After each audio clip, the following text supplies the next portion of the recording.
All right, welcome back. Episode 6 is here, and if you've been following along, you know how this works. Real-world paddle testing, no fluff, no fake hype, just honest takes on what's showing up on the court. Now, full transparency, this week was a grind. I tested a wide range of paddles, everything from updated thermal builds to unique composite faces to a couple brand new tech platforms. And while a few were solid, nothing stood out enough to take the crown. So yeah, spoiler alert. No paddle of the week this time. But here's the deal. I'm not here to hand out participation trophies. Some weeks, a paddle just grabs your attention, like the Gearbox GX2 Hyper or the Technifiber TF Select. Those earned it. They felt different. They felt memorable. That didn't happen this week. Right now, my head's spinning a little from playing too many different builds, and if I'm being totally honest, nothing felt like a clear standout. That's not a failure. It's just the reality of deep testing. And when I don't feel it, I'm not going to force it. That's the promise. That said, this episode is still packed. I've got takes on Diadem's new Warrior BluCore line, some deeper feedback on the Perseus and Hyperion IV, more thoughts on the J2K, a few sharp critiques. Yes, I said what I said about the Gladiator paddle, and a couple paddles that are close, but not quite there yet. Before we dive into the paddles, a few quick things. First, if you're trying to find the right paddle, or you've got a friend who's struggling to choose, check out the paddle finder at matspickleball.com. It's free, no email required, and it actually works. You answer a few quick questions, how you play, what you value, and your budget, and it recommends paddles I've personally tested. You can filter by swing weight, shape, spin, and other real data that actually matters. If the results don't quite nail it, or you want a second opinion, just shoot me an email. I'm happy to help, seriously. I talk gear all the time.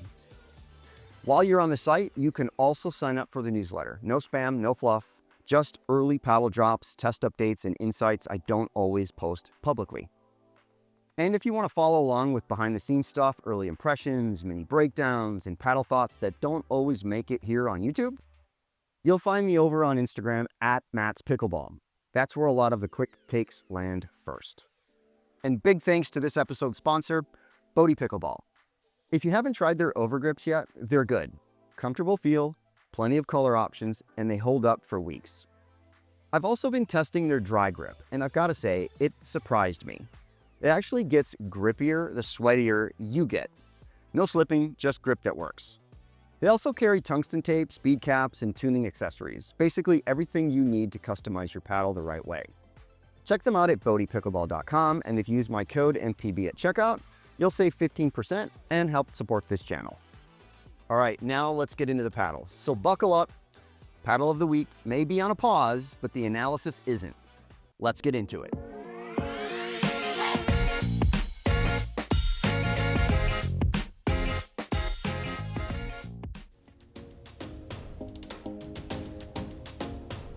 First up is the Warrior BluCore line from Diadem, and there's a lot to unpack here.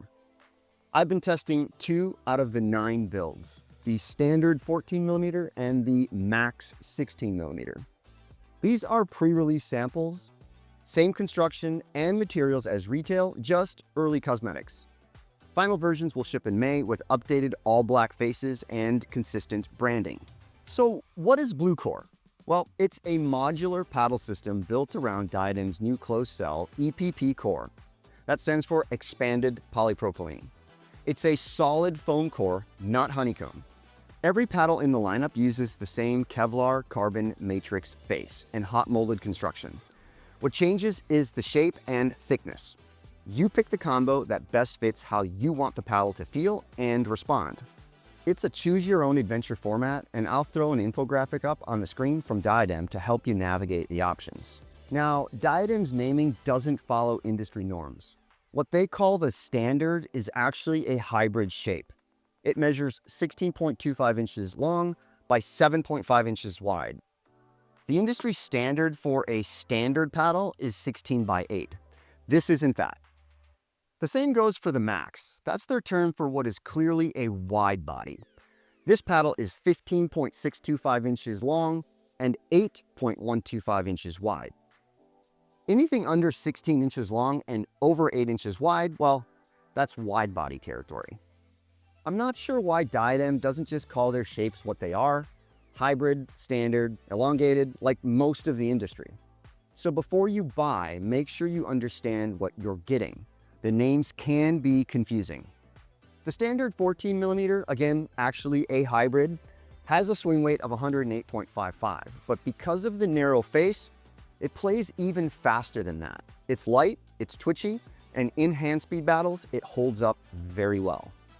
But the surprise here is the feel. It's not springy, it's not overly poppy.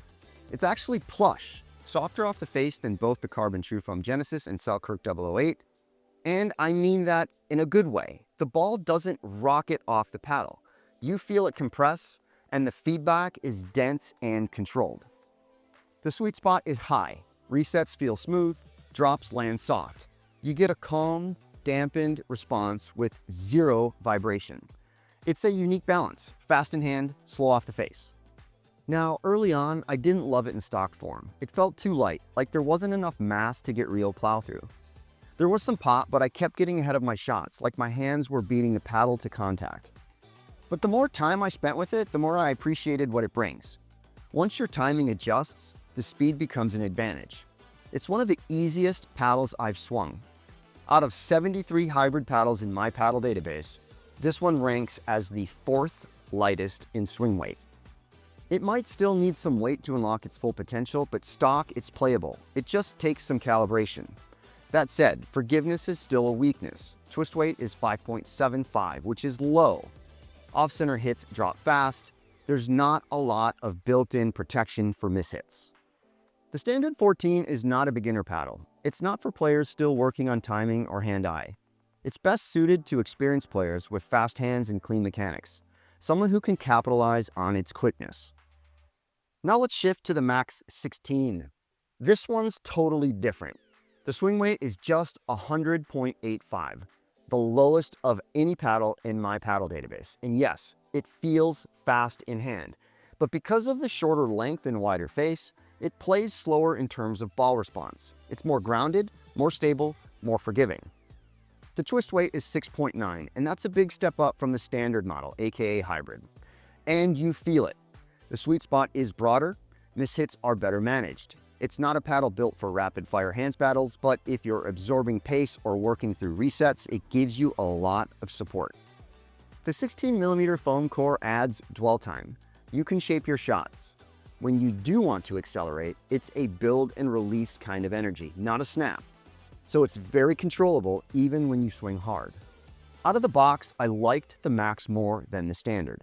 The extra bit of real estate really helped with blocks and counters. Now let's talk about the real issue. All 9 paddles use the new molded Fusion Guard edge. It's low profile, one piece, structurally integrated, and it's built for durability. It protects the paddle very well, and it's very solid, except for one thing. It's slick. Too slick. I tried modding both paddles with tungsten tape from Bodhi. This tape has strong 3M adhesive. I cleaned the edge guard with rubbing alcohol. I added 5 grams to each side of the standard, the hybrid, and a strip up top on the Max, the wide body. Mid-game, both flew off. I reinforced it with electrical tape, same result, gone, wouldn't hold. This is a problem. A lot of players mod their paddles, myself included. Whether it's to tune swing weight, improve balance, or just get more plow through, weight matters. And right now, that's not possible with this edge guard, or at least with the adhesive on the tape I use. I might try sanding the edge slightly to rough it up, but out of the box, it's not holding. Now let's talk hit feel. These paddles don't play like thermal builds. They don't feel like Carbon True Foam either. The Kevlar carbon matrix face provides grip, but it doesn't feel gritty. Spin comes more from dwell and compression, not from texture. The surface isn't rough, it's neutral. The contact feel is firm but controlled. You feel the ball compress, not bounce, not trampoline. The EPP core is solid, no honeycomb. That removes flex between cell walls, and with it, the buzzy, hollow vibration you get in some thermal builds. What you're left with is a smooth, quiet, and connected response. The power profile feels linear, not like the True Foams, which ramp up disproportionately in some areas with bigger swings. With BluCore, what you put in is what you get out. Maybe a little less, but it's consistent, and you can trust it. The feel of the BluCore paddles reminds me more of the Selkirk 008s than the True Foam paddles. Structured, neutral, and a bit firm, but not stiff. And while I'm still forming a full opinion, I'll say this: the more I play with them, the more I'm enjoying them. One more critique. Diadem left surface area on the table. Most paddle companies push dimensions to the full 24-inch USAP limit. That's either 16.5 by 7.5 for elongated or 16 by 8 for standard. Hybrid shapes typically come in around 16.25 to 7.75 to hit that target. The standard is 16.25 by 7.5. The max is 15.625 by 8.125. Neither reaches 24 inches in total dimension. My friend Justin from Pickleball Etc. believes it's because Diadem reused the same molds from their prior models. And even Diadem's old shape, their old elongated shape, was always a little bit thin, which isn't that big of a deal. I think if you are off by 0.1 inch on the total rule of 24, no big deal in my eyes. But once you start pushing it to 0.2, 0.3 inches left on the table, you're sacrificing a lot. And I'm pretty sure it's because these are likely their same molds that they were using before, right? But now they are installing a much thinner edge guard here. So you can imagine where the edge guard maybe used to add, 3 to 5 mils in length and width total. Maybe now it's only adding 1 to 2 because this is much more low profile. So they had a lot of room to actually expand the paddle itself. And they added a new lower profile, high quality edge guard. That makes sense, but it still leaves opportunity on the table, specifically about 1/4 of an inch, especially with paddles this light. Diadem could have pushed the length or width without hurting swing weight, and that could have helped expand the sweet spot or boost forgiveness. In this market, every millimeter matters, and I think they missed the chance to use all of it. So where do we land? The Warrior BluCore lineup is doing something different. It's not chasing hype, it's focused on durability, consistency, and a more refined kind of feel, and I appreciate that. The standard 14mm is incredibly fast, one of the lightest swinging hybrid paddles I've tested, but it's also a bit less forgiving. It's not for everyone, but with tuning, it might unlock something for the right player. The Max 16 is steadier out of the box, more controlled, more forgiveness, and a bit easier to trust. These paddles launch on May 20th, so there's still some time for more impressions. Maybe some tweaks will happen before retail, maybe not. But for now, these are my first impressions, and they're trending in a very positive direction. When they launch, be sure to use my code NPB to save you some money.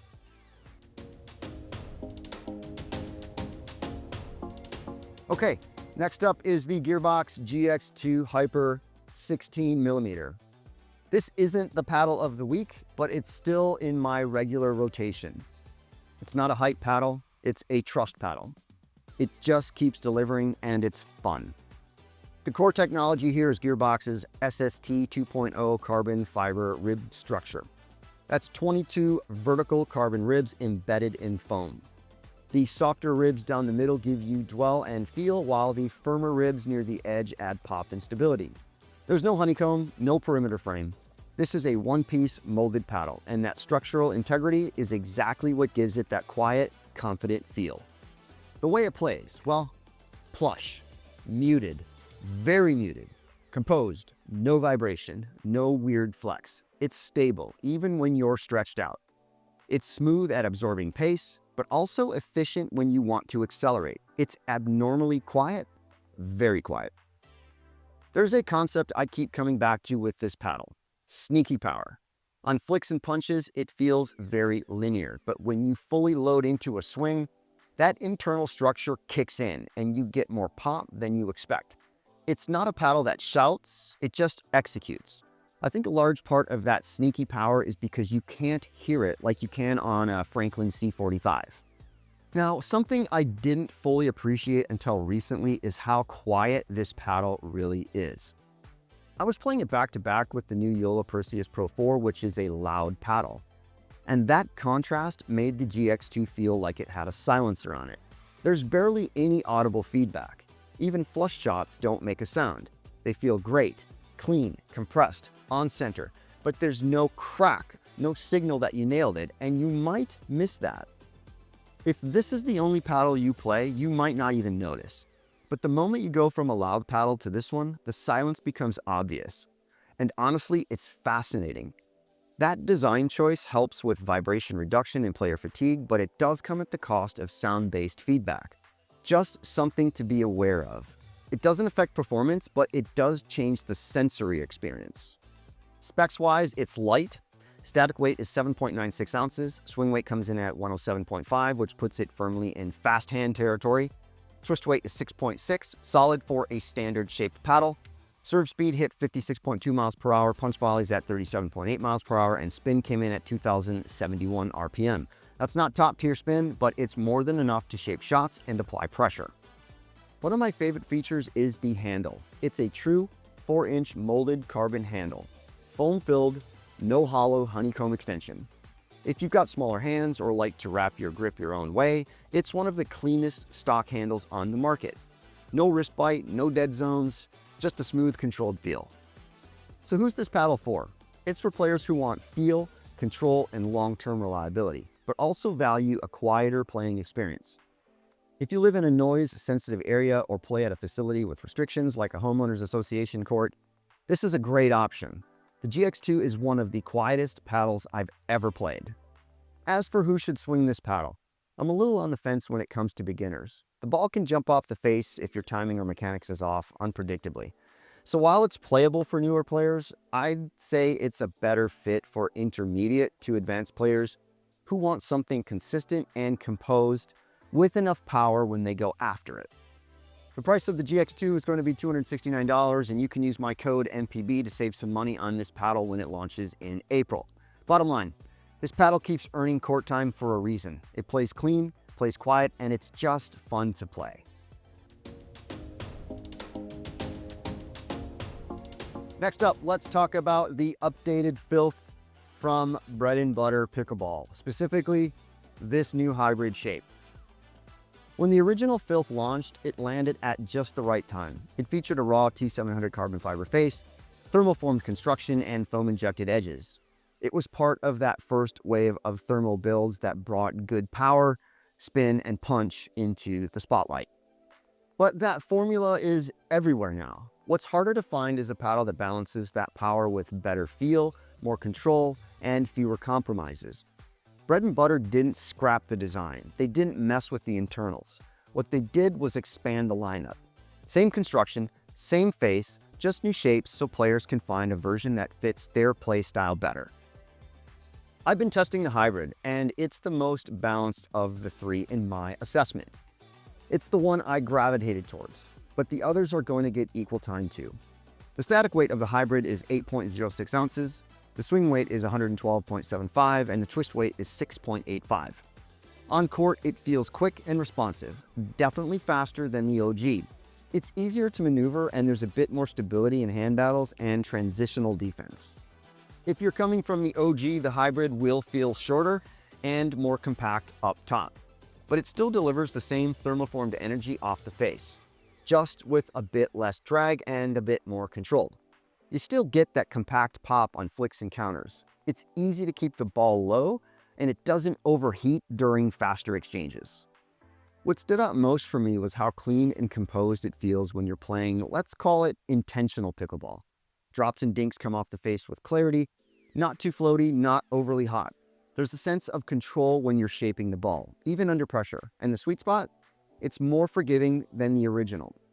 That said, it's not a plush paddle. It's not soft. It plays with intent. You still need to be decisive when you're resetting or slowing the game down, but it doesn't feel twitchy or unpredictable the way some thermal builds can when you miss slightly. I have not experimented with adding weight to this one yet, so I can't speak to how far it can be pushed in terms of plow through or customization, but out of the box, it feels well balanced, fast, and efficient. If you're considering one of the new Filth shapes, here's a quick way to think about them. The elongated is closest to the original. Higher swing weight, most power. The hybrid is that middle ground, blend of maneuverability, stability, and pop. And the standard is the most forgiving, quickest in hand. Higher twist weight, great for resets and fast exchanges.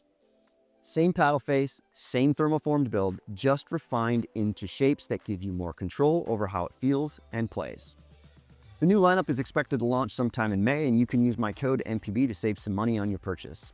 And I'll share some more impressions as I keep testing. But right now, if you love the OG Filth and you're looking for a version of that plays quicker, feels more dialed in, and still brings similar performance, well, the hybrid shape is a good place to start. Next up is the Gladiator Advanced II. I've played a few games with this one, and I'll be direct. I'm struggling to find where it fits. It's marketed as a high-performance paddle for skilled players with a sleek aesthetic, lightweight build, and no edge guard. But in practice, none of that translated into a paddle I actually wanted to keep using. Then again, maybe I'm not skilled enough. It's very light and extremely fast in hand, one of the whippiest paddles I've tested, but it doesn't feel connected. Contact feels dense and muted, but not in a plush or responsive way. It's not crisp, it's not lively, it just feels flat. Even when you square up a ball, there's very little tactile feedback. And the sweet spot? It's small. Miss by just a little and you're going to feel it instantly. The bigger concern though is stability. The twist weight measured at just 4.7, the second lowest in my entire database. Second only to the Pickleball Quiet 2. And unfortunately, it plays like it. Even slight mishits cause the paddle to torque in your hand. The face wobbles, controlled drops, and you spend more time trying to keep the paddle steady than focusing on shot placement. I was constantly adjusting just to stay in points. Could it improve with added weight? Well, possibly. But the core feel out of the box isn't something I'm eager to build around. At $249, this paddle is priced like a premium offering, but it doesn't feel like one. It's in a competitive bracket, but it's not competing well. So here's where I'm at. I'll keep testing it. I'll try some tuning, but right now I just can't recommend it. Not at this price, not with this level of instability. There are simply too many paddles on the market that offer better feel, better forgiveness, and more complete performance right out of the box. If you're spending over $200, you're likely comparing it to paddles from Franklin, JOOLA, Selkirk, and Gearbox, and others that are already delivering strong results with little to no modification needed. So what's the reason to pick this one instead? Let me know your thoughts in the comments, especially if you found something in this paddle that I might have missed.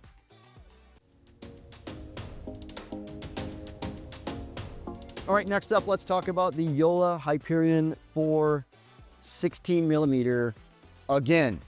I covered this paddle in the last episode and compared it closely to the Perseus IV. They share a lot. Same Gen 3 foam enhanced construction, same performance category, and similar swing profiles. But after more court time, the Hyperion is starting to carve out its own lane. Let's start with balance and speed. The Hyperion's balance point is 24.2 centimeters, slightly lower than the Perseus. And that small shift makes a noticeable difference. Combined with its more rounded head shape, it swings quicker, especially during flicks and fast hands exchanges. It's just easier to maneuver under pressure, sometimes. The Perseus still wins on plow-through and stability though, but the Hyperion feels more agile and reactive in tighter spaces. Spin has also held up well, and I'm seeing consistent 2200-ish RPMs in testing. It's not the grittiest face by feel, but on contact, it plays sharp.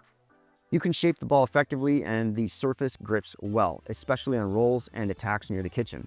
There's precision here, and once you've dialed in, the control on soft shots is pretty impressive.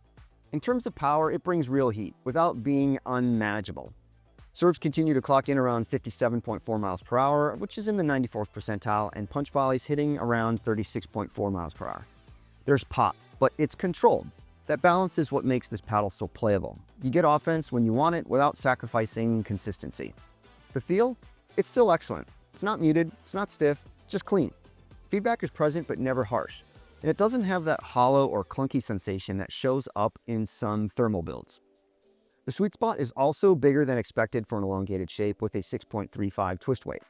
That's the Gen 3 foam doing its job, supporting contact even when you're slightly off center. If I had to sum it up in a line, the Hyperion IV leans slightly more offensive than the Perseus. The differences are subtle. quicker in the hand, a touch more acceleration on counters, and just a bit more willing to attack. The Perseus still feels calmer and more grounded. The Hyperion, a little sharper, a little more eager to engage when the tempo picks up. I've been playing it stock, and honestly, I haven't felt the need to change anything. It's balanced, dependable, and I'm not fighting it mid-match. That's pretty rare. The price of the Hyperion IV is $279, placing it in the premium paddle category. Discount codes like mine and PB are disabled during the launch window, but you can still support the channel by using the link in the description or scanning the QR code on the screen. It doesn't cost you anything extra, and it helps me keep testing and reviewing paddles like this. You can use code MPB to save money on other paddles at JOOLA. Next up, let's talk about the JOOLA Perseus Pro 4 16mm. I talked about this one back in episode 4, and after logging more time with it, my confidence with this paddle has only gone up. What felt good initially now feels even better, because I've just figured out how to let it work. When I first picked it up, I noticed the smooth feel and how easy it was to reset with. That hasn't changed, but now I'm swinging harder, engaging more in counters and speed-ups, and the paddle's responding exactly how I need it to. Power and pop are there, but they're measured. It doesn't give you effortless offense, but it never feels underpowered either. It rewards committed swings without punishing you for taking your foot off the gas. That kind of balance is rare in the power paddle category. The 16mm core really shines with a bit of time. It's stable, it's predictable. You get dwell without losing structure. That's helped me control pace better and be more selective in when I speed up. I'm not forcing anything. The paddle invites smarter play and gives you just enough pop when you lean in. It's not a paddle you pick up and dominate with out of the gate, but if you give it more time, it meets you halfway and scales with your game. I wouldn't call it explosive, but it's responsive in the best way, and the more confident I get, the more I'm willing to let it rip. And when I do, it often delivers. Now in terms of feel, it's still one of JOOLA's best. Clean off the face, no vibration, no over-dampening. That Gen 3 foam construction in the throat and shoulder helps control vibration without muting the paddle. The result is something that feels solid and intentional. No hollow feedback, just a reliable thump when you connect clean. Spin holds steady at around 2100 RPM, not crazy high, but plenty usable. I'm not needing to exaggerate swing shapes to get top spinner shape. It's honest and that's appreciated. The swing weight is 116.5, so no surprise. It's a little slower in hand than a hybrid or 14mm build. But that extra heft gives it a grounded feel. It blocks well, it resets easily, and it stays composed when you're defending hard-hit balls. I'm playing it stock, and I don't feel the need to add any weight. The stock setup feels balanced, and more importantly, it feels done. There's nothing I'm trying to fix, and that says a lot. The price is still $279, and like the Hyperion, discount codes are disabled during the launch period, so my code MPB won't apply just yet, but it does work on other JOOLA products right now. And if you use the link in the description or scan the QR code on the screen, it does help support the channel and lets me keep reviewing paddles just like this one. Bottom line, the more I use the Perseus IV 16mm, the more I trust it. It's just clean, steady performance, ready to scale with your confidence and your game. So let me know in the comments. Have you tried it? Are you sticking with it? Or are you leaning towards something else? Next up is the J2K from Honolulu Pickleball. Not the J2K Plus, just the J2K, the OG. And honestly, this is a paddle I keep coming back to when I need a reset. When I'm testing a dozen paddles a week and my timing and feel and confidence and attitude and performance and decision making and so on and so forth just feels off. The J2K helps center my game. I'm not calling it a North Star, I'm not calling it magical or a unicorn paddle, but it's close and it helps me reset, if that makes any sense. It's the feel that makes it stand out. The Kevlar face is soft but not mushy. There's feedback but no sting. It gives you just enough response to stay connected without making you overthink your shots. You can dink, drop, flick, and drive, and it stays with you every step of the way. In short, I use this paddle to make pickleball great again, for me. And I've gotten more confident with it over time. Resets feel automatic. The paddle handles pace well and stays stable, even on off-center hits. It's fast in hand, faster than you'd expect for a 16mm control-oriented build, and it holds up well during quick hand exchanges. That mix of speed and control is hard to find. Power and pop, respectable. It's not built for raw offense, but it gives you back what you put in. If you want to flick or accelerate through a drive, it's there. If you want to play with margin, it's equally comfortable. That's what makes it such a strong everyday option. Some paddles complicate your decisions. They add variables to manage. The J2K strips that away. It's simple, clean, intuitive, and when your rhythm is off, that kind of reliability matters more than people realize. The J2K isn't trying to win a hype war. It's trying to give you a foundation, and that's exactly what it delivers. It's available now at 808pickle.com. If you want to try it, you can save $20 using my code MPBK at checkout, or you can use MPB to save 10% on any other paddle at Honolulu Pickleball. So the bottom line, in a market full of noise, okay, market is too broad, and I'm speaking about me, who plays a dozen different paddles each week. The J2K is what I reach for when I need to reset. It's not chasing trends, and I think it's built to help you find your game again.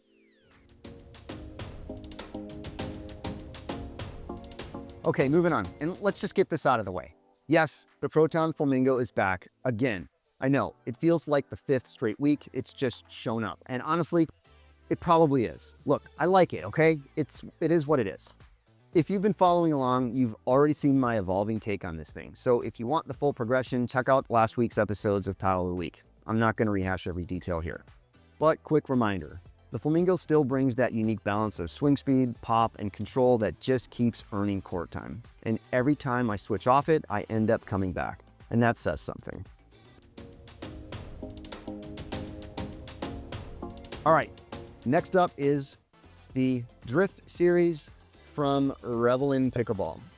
These paddles are doing something genuinely different. And after putting time on both models, the Drift Pure and the Drift Reach, I can confidently say they stand apart. So here's what makes them different. They're not built with carbon and they're not built with fiberglass. Revolin uses a proprietary BioFLX Plus face made from a blend of flax and basalt fibers. If that sounds unfamiliar, you're not alone, but this isn't marketing spin. It's real tech and it plays like it. Flax is a plant-based fiber. It's strong, flexible, and most importantly, absorbs vibration better than carbon or fiberglass. That means less feedback to the wrist, elbow, or shoulder. Basalt, which is literally made from volcanic rock, adds structure and backbone without making the paddle feel overly stiff. Together, they create a paddle that's quiet, smooth, and easier on the body without giving up responsiveness. Let's start with the Drift Pure. It's a standard shape, 16 inches long by 8 inches wide with a 16mm core and a static weight of 8.32 ounces. The swing weight is 113.3 and the twist weight comes in at 6.8. Serve speeds averaged 56 miles an hour. Punch volleys came in at 35.6 miles per hour and spin registered right around 2202 RPM. So yes, it can generate pressure, but it's built first and foremost for control. The sweet spot is broad, the feel is plush, and mishits don't punish you. If you're someone who slows the game down, resets often, and wins with consistency, the Drift Pure might be a good fit. Now let's talk about the Drift Reach. This one's elongated at 16.5 inches long by 7.5 wide. Same 16mm thickness, but a slightly lower twist weight at 5.75 and a lighter static weight at 8.04 ounces. The swing weight is a touch higher at 115. Serve speeds averaged 56.7 miles per hour, whereas punch volleys averaged 34.2 miles per hour, and spin clocked in around 2,165 RPM. Compared to the Pure, the Reach trades some forgiveness for reach and versatility. It still has that same soft, arm-friendly feel, but it's quicker in hand and better for applying pressure, especially on flicks, rolls, and quick counters. Both paddles feature a raw peel-ply surface and a large-cell polypropylene honeycomb core. The hit feel is quiet, dampened, and connected. It's not poppy, it's not hollow, there's no buzzing. Just a soft, repeatable feel that lets you focus on ball control, not vibration management. And the handles? They're 3D printed and well-shaped. No dead spots, no filler, no complaints. One more thing worth noting, these paddles are hand-built in Michigan using sustainable materials. That alone is pretty special, and if it's important to you to buy USA-made products, well then, here you go. They're not mass-produced knockoffs or white-label clones. There's clear intention in the way they are designed and manufactured, and you feel that on the court. These aren't paddles for players chasing max power or thermal-style pop. But if you want something quieter, more comfortable, and more refined, something that lets you play long matches without taxing your arm, and something that has decent power and pop, this series is worth a good look. I'll keep logging time with both models and report back, but so far, the Drift series is doing exactly what Revolin claims. It's not trying to be the loudest paddle on the market, it's just focused on giving you more control, more comfort, and better connection to the ball. They're available now, priced at $219. Use my code MPB to save some money at checkout and support this channel. And if you're not sure which one fits your style, reach out. Happy to help you sort through it.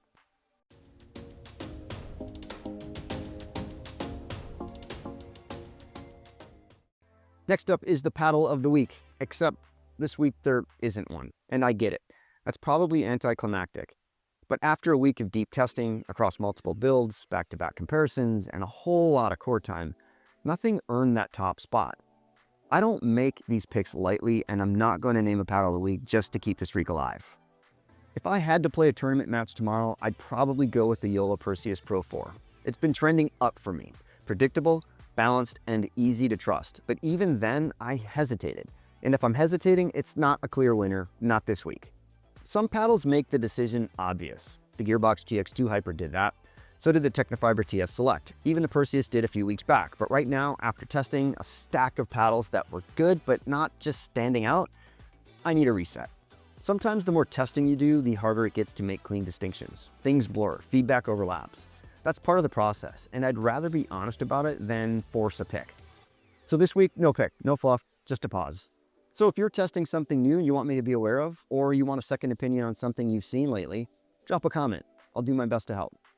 Thanks for watching, guys. Be sure to like, subscribe, and hit that bell if you haven't already, and I'll see you in the next one.